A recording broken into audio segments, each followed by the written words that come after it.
Starting off in our number 10 spot, we have the Codex Gigas. This book is said to give the reader the ability to harness evil and negative energy, and is also often referred to as the Devil's Bible. The book was first discovered in 1648 and is massive at 36 inches tall, 20 inches wide, and 8.7 inches thick. And here's what's weird. It weighs 165 pounds. It is said that this book was actually written by a monk, but this monk had broken his spiritual vows. He was of course punished, but in a pretty extreme way, which was to be sealed behind a wall and then left there to die. Right before his passing, he realized he wouldn't be able to finish the book, which is when he summoned Lucifer and asked him to complete it for him. If I knew you could do that, I would have summoned Lucifer to finish all of my book reports in school. I guess I probably wouldn't have been cool with the whole like selling your soul thing though. It is said that this book is filled with dark rituals, instructions on how to perform exorcisms, as well as a bunch of creepy drawings of the devil and other demons. Right now it is said that this book has 310 pages, but that it once used to be 320. The 10 pages that were ripped out were said to contain instructions on how someone could summon the devil, so hopefully whoever has those 10 pages destroyed them right away. In our number 9 spot today, we have the Untitled Grimoires. A witch's spell book should never be messed with, but I feel like that should be obvious, but I'll put that out there because apparently it isn't. The Untitled Grimoires are a set of handwritten spell books that were sold online for $1,400 in 2013.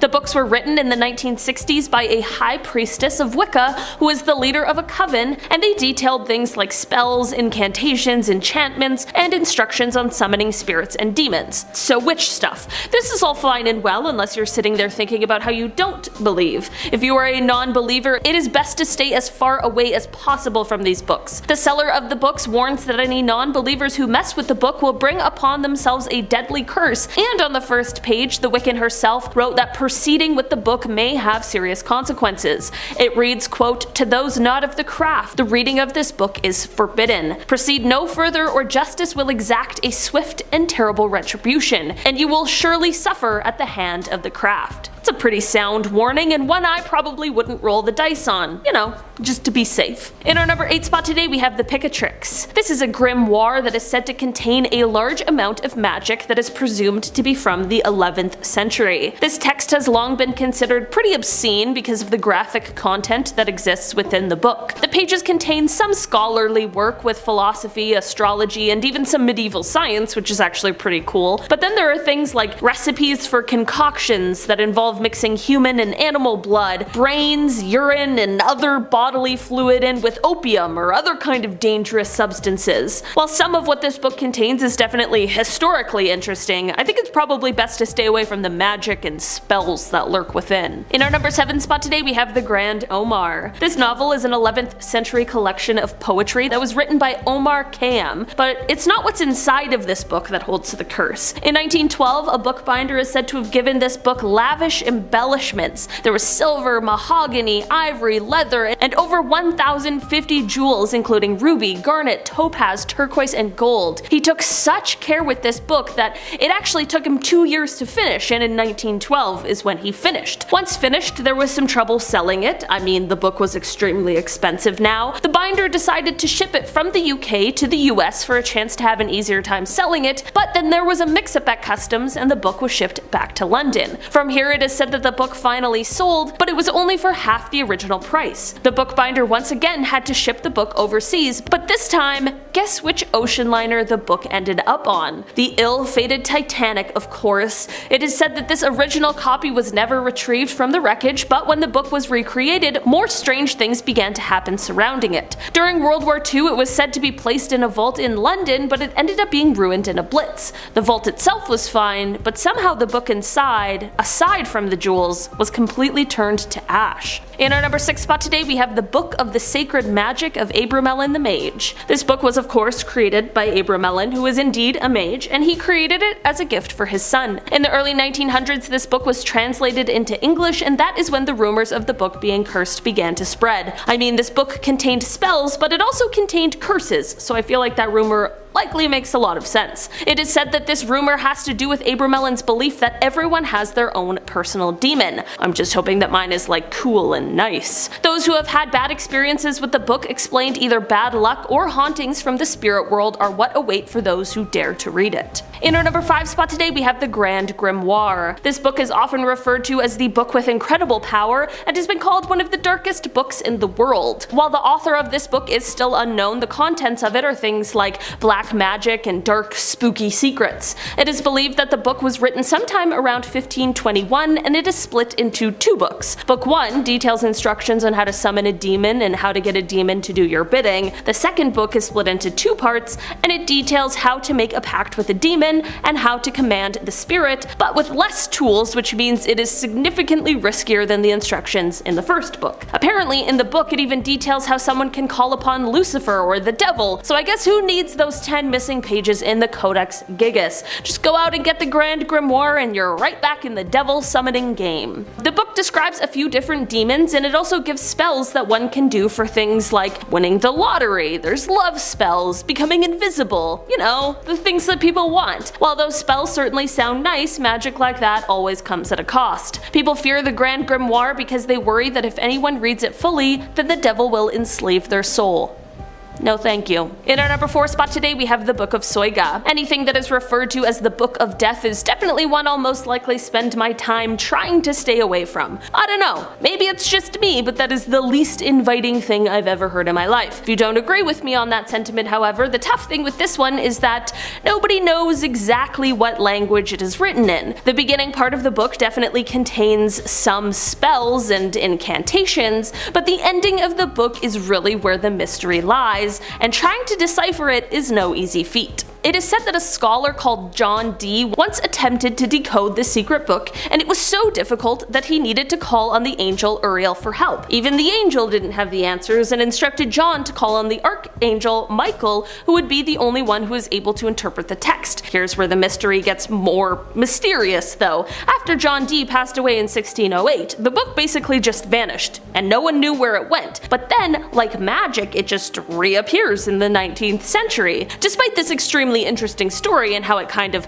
draws you in like you wish you could crack the code that the book holds, it's best to stay away from it because it is said whoever is able to decipher the ending of the book will inevitably die 2.5 years later. So is it really worth it? It's like a prequel to The Ring. In our number 3 spot today we have the Munich Manual. Also referred to as the Necromancer's Manual, this grimoire comes to us from the 15th century and is a text that is largely focused on demonology and necromancy. A lot of grimoires have both good and dark magic, but this is one that focuses solely on the dark black magic. There are 3 different sections to this one. The first section deals with illusionist magic and spells that trick people into seeing things that aren't there. The next is psychological magic, which is meant to use emotions, politics, and things like that in order to gain power over another individual, and if those 2 weren't scary enough, the third is divinatory spells, which are meant to allow the reader to see into the past, present, or future. One of the most well-known parts of this book is the part that includes instructions on how to make the Mirror of Lilith, which is for the purpose of the divination we just talked about. In our number 2 spot today we have the Lesser Key of Solomon. This is a grimoire that is said to be cursed. It is said to contain spells that are used for summoning over 72 different demons, and just to add a little air of mystery, no one is exactly sure who wrote it. This is because the book is made up of a few different texts that have been compiled from somewhere around the 17th century. This book is said to be so cursed that even having a copy of it will cause the owner to either experience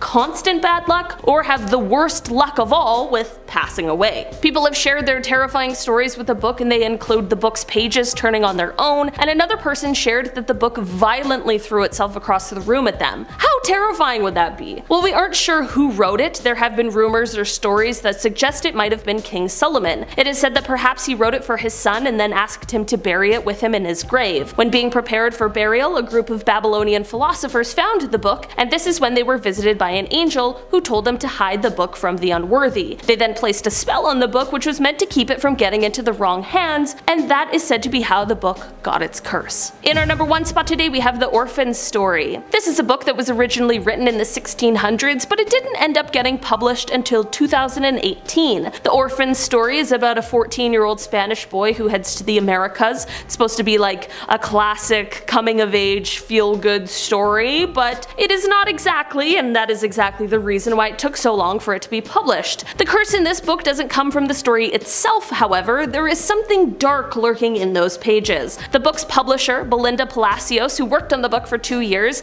explained that throughout the years she was often warned of the cursed book and how every publisher who had tried to work on it before ended up passing away in a mysterious way before they were able to finish the book. When Belinda looked into this, it turned out to be true. Her research showed that those who tried to edit the book before either found themselves in horrible accidents or with strange illnesses. Luckily, Belinda somehow made it through the process unscathed, so let's hope that maybe the curse has been lifted. Either way, I don't think I'm gonna read this one. I don't know. You know, it's up to you though. If you want to, go ahead and let us all know.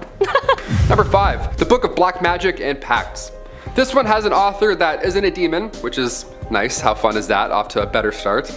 The Book of Black Magic and Pacts was written by A.E. Waite. It covers lore, magic, cult history, and ceremonies. This book has been referred to as one of the greatest overviews of occultism, and it includes a large number of magical spells from a large number of sources. The book is also said to contain rituals of black magic. This is like, don't touch this kind of stuff, right? How many X-Men comics do we need? Stop reading these books. The author of this book, A.E. Waite, apparently he was a British poet as well. Nice, we love that. I love a good haiku, especially when it's about cults. Number 3, Sorrows of Young Werther. We've got a lot of books on this list that are said to contain magic and spells and incantations. That's a fun word that I've said about 1100 times already. This one here is a little different from the others on this list because it doesn't have any of those spells in it. No, this is a book that came out in 1774 and it's said to have a large and negative impact on its readers since its release. So, apparently after this book came out, a huge wave of its readers ended up taking their own lives because of the strange and dark contents that were in the book. Young men would start to emulate the main character of the book by dressing like him and then acting like him before ultimately following his dark actions in the book as well. This actually led to the book being banned in some countries, which here I can agree with. Yeah, something's clearly off here. It's believed that even people who were in a healthy place mentally prior to reading the book would still be tempted to follow that dark path after reading it. Hence, cursed, right? Yeah, grab Game of Thrones, skip Sorrow of Young Werther, please. Also reach out if you have any dark thoughts. That's much easier than renting a demonic codex. And finally, number 1, the Munich Manual. Also referred to as the Necromancer's Manual, this grimoire comes to us from the 15th century and is a text that is largely focused on demonology and, of course, necromancy. A lot of grimoires have both good and dark magic, but this is one that focuses solely on the dark, horrible, black magic aspect, as you could have guessed. There are 3 different sections to this one. The first section deals with illusionist magic and spells that trick people into seeing things that aren't there. Some kind of low-key magic, right? The next is psychological magic, which is meant to use emotions or politics and things like that in order to gain power over an individual. So Professor X, let's say. And the third section details instructions on how to make the Mirror of Lilith. Yeah, this mirror has you looking younger than ever. Once properly constructed, the user can then see into the past, present, or future. Just Professor X again. I took a look this morning and everybody who watched this video actually hit that thumbs up. It was wild, I couldn't believe my eyes. I was like, thank you Mirror of Lilith, this is beautiful. All those likes and thumbs up, all for most amazing, awesome. Coming in at number 6, we have The Catcher in the Rye. This book has been linked to a number of murders. It's believed that the book might have inspired these killings. First, we have John Lennon. When John Lennon was shot by Mark David Chapman, apparently he calmly sat down on the curb and started flipping through The Catcher in the Rye as he waited for the police. In fact, inside the book, it was later discovered he wrote, and I quote, "To Holden Caulfield, from Holden Caulfield. This is my statement." And he signed it Holden's name, who is the main character in the book. Furthermore, when police arrested him, he said, and I quote, "I'm sure the big part of me is Holden. The small part of me must be the devil." And during his trial, he even read from the book when it was his turn to address the court. But he's not the only one that's been influenced by this book. After John Hinckley Jr.'s assassination attempt on Ronald Reagan, it was discovered he too was a fan of the book, and a copy was even found on the table in his hotel room. And lastly, let's talk about Robert John Bardo. He took the life of Rebecca Schaeffer. Well, he had the book in his back pocket while he did the deed. The list goes on and on. There are a dozen more people that apparently got inspired by this book and went on to harm or take someone's life. So some people believe that this book is in fact cursed and will drive the sane insane. In our second spot, we have the prophecies of Nostradamus. We've talked about this dude a bunch on this channel. Basically, he's a really famous seer and prophet. He's most famous for his book Les Prophéties, which contains hundreds of predictions for future events. And what's scary is that a bunch of these predictions have come true, such as JFK's assassination, the creation of the atomic bomb, rain, and the Great Fire of London, so on and so on. So, he's got some credibility. But here's the thing. Are these actually predictions, or are they a list of curses Nostradamus set out for us? A number of people think that it's the second option, and that he literally has cursed us all. He has made these things happen even from beyond the grave. In fact, he managed to curse his grave, so what says he doesn't have the power to curse a book too? Like literally he warned everyone, whoever opens my tomb will be cursed. And guess what? Legend goes that one day during a war, a couple of soldiers accidentally dug up his grave. When they did, they found him with a plaque that said 1793 on it. That was the year they opened the grave. So he predicted when his grave would be disturbed. Not only that, one of the soldiers picked up his skull and immediately was shot dead by a sniper. So yeah, the soldiers were cursed by him, and now we're all cursed by him and this book. Coming in at number 10, we have Real Life Death Notes. Death Note is a Japanese manga series written by Toshimi Oba.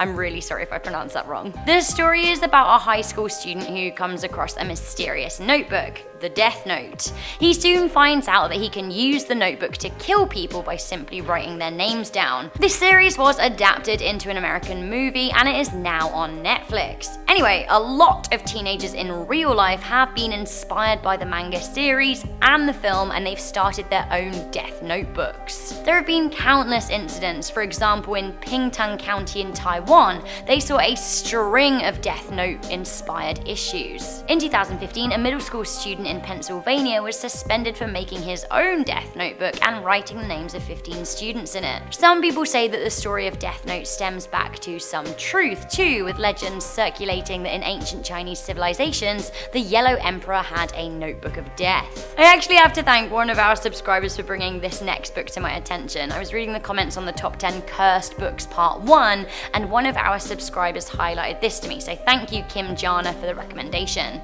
Coming into number 9, we have the Book of the Son of Genus. This is a 13th century grimoire containing Arabic magic spells and provides guidance for the afterlife. The book is all about demons and jinns and evil beings, and despite being a highly influential text in the Arabic and Muslim worlds, it has long been banned in a lot of Islamic cultures for its subject matter. The book allows the reader to communicate with spirits, but that doesn't always mean good spirits. Coming into number 8, we have the Cursed Babylonian Tablets. Babylon was said to be an ancient city in what is present-day Iraq and Syria. The Babylonian era ran from 1895 BCE to around 7 BCE, so hundreds of years. Back in those days, books weren't really a thing. Instead, people read from inscriptions on tablets, so rocks or stone. These tablets were often known to carry a curse. A Babylonian king placed a curse on a set of clay tablets back in the 7th century BCE, having the text inscribed with, "Whosoever shall carry off this tablet, or shall inscribe his name on it side by side with mine own, may Asher and Belet overthrow him in wrath and anger, and may they destroy his name and the prosperity in the land." Bit dramatic. It turns out that actually these tablet curses were very common. Because reading material was hard to find, ancient people often tried safeguarding their property by claiming it was cursed. Basically, it was a ye olde way of making sure little twerps didn't steal your things. Coming into number 7, we have the Babadook Book. There was a time when the book from the 2014 Australian horror movie The Babadook was fiction. The book in the movie is cursed and or haunted, as it is constantly delivered to Amelia and Oscar's home. In the movie, the book depicts the horrifying events that are about to befall the family in a creepy pop-up style. Now, movie lovers have gone one step further and demanded that the illustrator turn the fictional book into a reality. That's right, you can now buy the haunted book for yourself in real life. Following a successful crowdfunding campaign, Insight Editions was chosen chosen to create a limited run of 6,000 books. I think it's a really cool idea, but I'm not sure if I'd want that in my home. If it's in a word or it's in a look, you can't get rid of the Babadook. Duck, so get that book out my house, thanks. Coming in at number 6, we have A Portrait of Marriage by Curiosity Incorporated. I was trying to do some research into lesser known haunted books because I guess only the bigger stuff makes headlines, and I thought, you know what, there must be like, you know, your average bog standard ghost that's chosen to haunt your average bog standard book, and it turns out I was right. I found a video by small and up and coming YouTuber Curiosity Incorporated, and he's an antiques trader. He made a video called Saga of the Haunted Book, who knew books could be so creepy. In this video, he talks about how he bought a bunch of old books off a dealer, and as she left, she basically just turned around and said to him, oh, by the way, one of these is haunted. I'm not sure how I would deal with that, like tell me it's haunted before I buy it. The book is called Portrait of a Marriage by Vita Sackville West and Harold Nicholson. It seems that the spirit had an attraction to the book. Now the antiques dealer said, I certainly wouldn't want to be the guy who got stuck haunting this book. So far though, he hasn't mentioned any further weird goings on. Forget about one spooky book, all of the books in this library are plagued by a pesky spirit. Coming into number 5, we have the Leeds Library Ghost. Leeds, Yorkshire, England, one of my favourite places. Yorkshire is steeped in ancient history, so you'll regularly hear ghost stories coming from this area of the United Kingdom. The Leeds Library dates back to 1768, so it's older than the USA. The ghost haunting the premises is said to be the first ever librarian of the building, Vincent Sternberg. In 1844, the new librarian, James McAllister, came face to face with the ghost of Sternberg as he worked late at night. Now the ghost is said to linger most frequently around the old books, and in 2012, researcher Jeremy Dyson spent 12 hours in the library documenting the hauntings. He uploaded a really interesting and revealing video to YouTube that actually captures some of the ghostly goings on in the building. Another investigator, Sean Reynolds, captured a ladder moving alongside a bookshelf at the library. Coming in at number 4, we have the Necronomicon pop-up nightmare book featuring Cthulhu. Anyone who loves the Evil Dead franchise will know about the fictional Book of the Dead. This Book of the Dead has actually long since been mentioned in literature, possibly first in the 1924 H.P. Lovecraft's The Hound. Either way, Proposition Press have taken it upon themselves to turn the Necronomicon into a truly terrifying pop-up book. The book has 5 pop-up scenes, including pull tabs, and they depict moments from the 5 original Evil Dead stories: the Dunwich Horror, the Shadow Out of Time, the Call of the Cthulhu, At the Mountain of Madness, and the Color Out of Space. Now they may not actually be cursed like the source material, but I have to say the images will haunt my nightmares forever. Muggles beware at number 3, this grimoire will get you. In 2013, 2 handwritten spiral-bound spellbooks or grimoires were sold for $13,865 in Toronto via abebooks.com. A grimoire is a witch's spellbook and is generally believed that actually the book has to be burned after the death of the witch, or else the book becomes cursed. Now these grimoires appear to have been written in the 1960s by a high priestess of Wicca called Destra Irene. She was said to be an American witch with English and Swedish ancestry. Now it's not known what's happened to her, whether she's alive or dead, but the opening pages of both of the texts contained a warning that reads, "To those not of the craft, the reading of this book is forbidden. Proceed no further or justice will exact a swift and terrible retribution, and you will surely suffer at the hand of the craft." So basically, no muggles allowed. Salman Rushdie and the Curse of the Satanic Verses. Salman Rushdie received a very intense response from the Muslim community for his 4th novel, The Satanic Verses. The book, in fact, garnered such an intense response that a fatwa was ordered. For those of you that don't know what that is, it's basically a death order, and the current monetary value of it is thought to be over $3 million. This was issued by Ayatollah Ruhollah Khomeini, the former supreme leader of Iran. Now Rushdie became the target of the Muslim order, and it's still in place. It wasn't just him either. The Iranian government demanded the death of the author and all of those involved in its publication. While Rushdie wasn't hit, his Japanese translator was stabbed to death in 1991. The Italian translator was also stabbed in July 91, but he survived. The Norwegian publisher William Nygaard was shot 3 times in 1993, but survived. And it's thought that the fatwa was behind a deadly fire at a hotel in Turkey in which 35 people died. Salman Rushdie is still alive, but he is still under police protection. Some Muslims out there still want to kill him. It turns out that fatwas can only be retracted by the person that issued them, and Khomeini is dead. That's right, coming in at number 8, we have Ray Bradbury's Fahrenheit 451.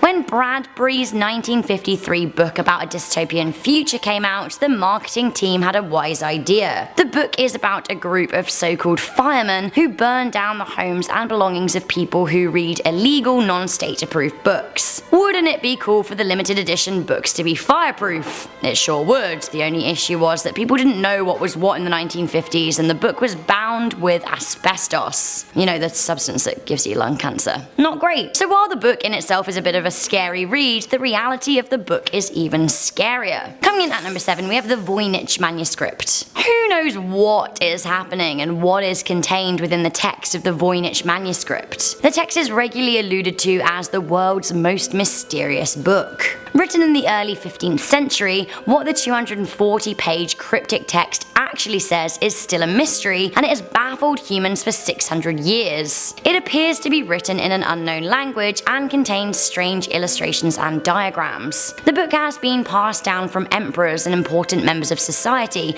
eventually falling into the hands of a Polish book dealer. A 2006 book by Nicholas Pelling claims that the text is cursed. Others think that it was secretly dropped on Earth by aliens. There are hopes that Canadian computer scientists may have invented a machine that will be able to decode the enigmatic text. Who knows what we'll discover? Almost as intriguing as what the text said is who or what wrote it. We still don't know. At number 2, we have Tamino's Hell. I know that all men must die and all of that, but Tamino's Hell is said to speed the process way up. The poem is a 1919 Japanese work of literature that is cursed, cursed, cursed, and cursed again. It's supposed to cause death and tragedy if you read it aloud, so just don't do it. The poem tells the story of a young boy's damnation, his sickness as he vomits blood, and travels to the blackest of hells. Lovely jubbly. It isn't just Japanese readers who need to be a bit worried. The poem has been translated into English. Now, reading the poem is fine, feel free, even though it is kind of gross. What you don't want to do though is read it aloud in any language, unless, well, just actually don't do it. Coming in at number 9 is Blindness. Written by Jose Saramago and published in 1995, the book follows an unnamed city or country that's been afflicted with an unexplainable epidemic of blindness. And since most people there go blind, a social and economic breakdown soon follows. The plot involves a group of unnamed characters, and the book is written in really long sentences, and there are no speech marks around the dialogue, so you're also like, wait, who's speaking right now? The first half of the book takes place in a dirty, overcrowded asylum where the group and countless other blind people have been quarantined, and the whole thing descends into anarchy basically. People are worried about the availability of food, necessities, no medicines are allowed inside, so even a small infection could end up deadly. Gangs start forming, they start raping women in exchange for giving them food. It just gets really, really bad. The only person in the land that doesn't get infected was the doctor's wife, and we follow how she has to try and help the group survive. At number 8, we have The Haunting of Hill House. It's not a horror if a haunted house isn't on this list, am I right? Written by Shirley Jackson and published in 1959, the book has been dubbed one of the best literary ghost stories in the 20th century. It went on to become 2 films, a play, and the basis of a Netflix series, so it's safe to say even in the 21st century we are getting a lot of inspiration from it. Shirley even drew the floor plans of the house and its outside before beginning the novel. The plot takes place in a mansion called Hill House and follows 4 main characters: an investigator of the supernatural, Eleanor, a shy girl, and a disabled mother, Theodora, and the mansion's heir, Luke. They all come to the house because of having experienced something paranormal or wanting to investigate the paranormal. The house itself has been the site of many deaths and suicides, and and as their state progresses, creepy things start happening, as they always do. The house itself seems sentient and angry, but the best part of the book is the narrator. We trust Eleanor from the start because she seems quite reliable and sweet, but as the book progresses, she becomes more and more unreliable, she starts descending into madness, and then it gets confusing on whether the things happening in the house are really happening, or she's just seeing things or hallucinating them. I'm just gonna leave it at that. Filling our number 7 slot is The Silence of the Lambs. I don't know how I could have made this list and not included Hannibal Lecter. Written by Thomas Harris and published in 1988, the book is actually a sequel about the forensic psychiatrist and cannibalistic serial killer Dr. Hannibal Lecter. First of all, has anyone seen the show Hannibal? I watched the first season and I could literally only watch one episode a day, not even binge it, because it was just too taxing watching such screwed up things happen for so long. Like, I used to have to mentally prepare before watching it. But anyway, at this point Hannibal is already in jail, so the plot follows an FBI trainee called Clarice who is given the task of drawing up psychological profiles of serial killers, starting with Hannibal. Well, that's what she's told, but her real mission that she doesn't know about is to try and get Hannibal's help identifying a new serial killer on the loose dubbed Buffalo Bill. The plot follows her periodically visiting Hannibal and probing him about the killer. He gives her cryptic clues in exchange for knowing about her disturbing childhood as an orphan. This book won 2 awards for Best Novel and it's a literary gem. I haven't met anyone who hasn't heard of The Silence of the Lambs. Like, they won't even know what it is, but they would have heard of it for sure. Now at number 6 is Carrion Comfort. Written by Dan Simmons and published in 1989, it won the Locust Poll Award for Best Horror Novel, the Bram Stoker Award, and the August Derleth Award for Best Novel. Stephen King even calls it one of the greatest horror novels of the 20th century, so based on that, I reckon it's a pretty good book. The book focuses on a fraction of humanity who has intense psychic powers called the Ability. These people can control someone from a distance, and I mean control them, like physically too, as in they could make someone commit murder if they really wanted to. Killing someone indirectly gives the Ability users energy and youth, so they're almost like pseudo-vampires.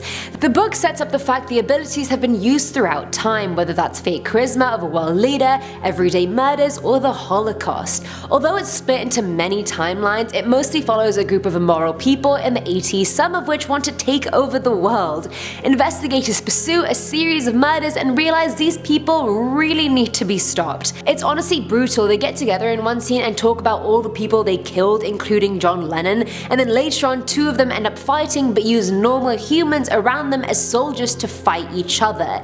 It's screwed up, but isn't every book on this list? Coming in at number 5 is A Head Full of Ghosts. Written by Paul G. Tremblay and published in 2015, the book follows an American family that's troubled. The dad is unemployed, they barely have any money, and then things get even worse due to the mental illness of their 14-year-old daughter, Marjorie. The book is told from the perspective of Marjorie's 8-year-old sister, Mary, and it starts when Marjorie starts telling Mary macabre stories instead of innocent Dr. Seuss ones. Welcome to the real world, Mary. Anyway, the dad, who is a born-again Catholic, decides Marjorie doesn't have a mental illness, she's demonically possessed, 2 very different things, and so he gets the help of his priest to try and exorcise her. And let's just say Marjorie is not really telling the truth. I'll leave it at that. Filling our number 3 slot is The House of Leaves, and this one is hard because half the people who've read it say it's a horror story and the other half say it's a love story, and I mean there is horror in love and vice versa, so can it be both? But anyway, written by Mark Danielewski and published in 2000, the book itself is incredibly confusing. It has footnotes, and those footnotes have their own footnotes. Some pages just have a few words or a line of text. Some pages you have to rotate the book so you can actually read it. Some pages words are arranged in a way that mirror the story, but basically the format of the book is meant to make you feel claustrophobic.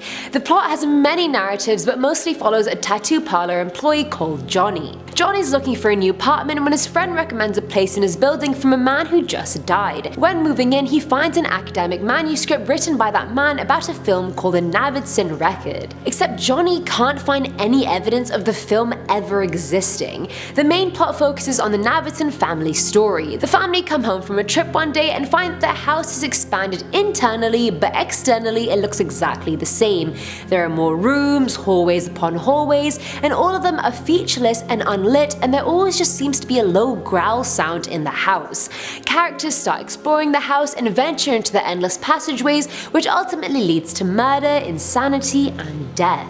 Now the second plot takes place in the footnotes, and it's about what's happening in Johnny's life, and it gets more and more unclear whether his obsession with the manuscript and consequent paranoia and delusions are because of madness, drug use, or the manuscript itself. The third and final mini-plot are letters woven in from Johnny's mother, who's in a psychiatric hospital. Honestly, with this book you really end up doubting your own perception of the story and what's fact and what isn't, and honestly, what more can you want from a book? Especially a horror book. Now at number 2 is It, written by Stephen King, which I'm sure you all already knew, and published in 1986. It is iconic. I'm not going to go into too much detail about the book since the movies are all out as well, and regardless of whether you've seen them or not, I feel like everyone knows what it's about. The story follows a group of kids that call themselves the Losers Club. The kids realize they all encountered the same shape-shifting entity which took the form of their biggest fears. They named the thing It because they had no idea what it was. It wasn't human, it was genderless, it was it.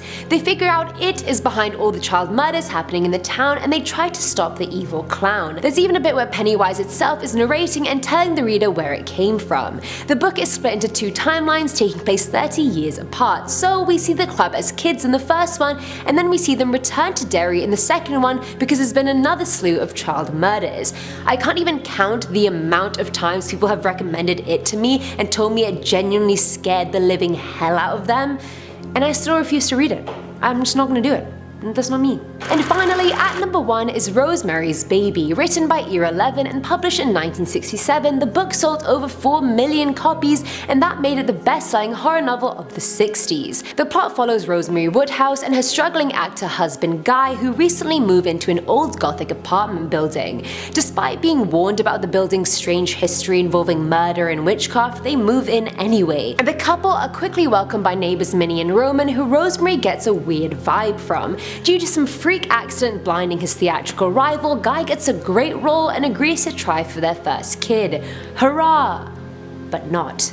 But that night, Rosemary has a sexual dream involving an inhuman creature, and the next day she has claw scratches all over her boobs, on her crotch, basically everywhere. And then somehow she becomes pregnant, but then falls severely ill, losing more and more weight and craving raw meat. Everything goes tits up, and I can 100% say Guy is not the father.